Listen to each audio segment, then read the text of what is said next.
ஒரு ஜோசியர் ஜாதகம் பார்க்க ஒரு வீட்டிற்கு செல்கிறார். அங்கே 8 வயது பையன் ஒருவன் விளையாடிக் கொண்டிருக்கிறான். அவனுடைய ஜாதகத்தை பார்த்த ஜோசியரோ, இந்த பையனுக்கு படிப்பே வராது, இவன் கல் உடைக்கத்தான் லாயக்கு, படிப்பிற்காக இந்த பையனுக்கு செலவழிக்காதீர்கள் என்று சொல்லிவிட்டு செல்கிறார். இது அந்த பையனின் மனதில் ஆழமாக பதிந்து விடுகிறது. அவர் சொன்ன வார்த்தைக்காகவே அந்த பையன் கடுமையாக படிக்கிறான். 12ஆம் வகுப்பில் அதிக மதிப்பெண் பெற்று தேர்ச்சி பெறுகிறான். அவனுக்கு மருத்துவர் சீட் கிடைக்கிறது. அந்த பையன் நன்றாக அதையும் படித்து முடிக்கிறான்.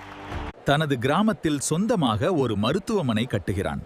அவருடைய மருத்துவமனைக்கு ஒரு பெரியவர் வருகிறார். கவலைப்படாதீர்கள், எல்லாம் சரியாகிவிடும்.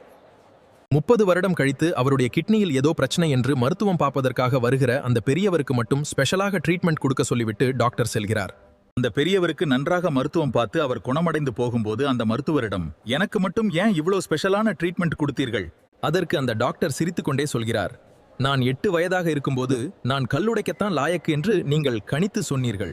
ஆனால் அந்த கல் உங்கள் கிட்னியில் இருக்கும் என்பதை உங்களால் கணிக்க முடியவில்லையே. ஜோதிடத்தில் கணிப்பது அனைத்துமே உண்மையாக இருக்கும் என்று கண்மூடித்தனமாக நம்பிக்கொண்டு இருந்திருந்தால் அந்த பையன் ஒரு சிறந்த மருத்துவராக ஆகியிருக்க முடியாது. நாம் என்னவாக வேண்டும் என்பதை முடிவு செய்ய வேண்டியது நம் கையிலேதான் உள்ளது.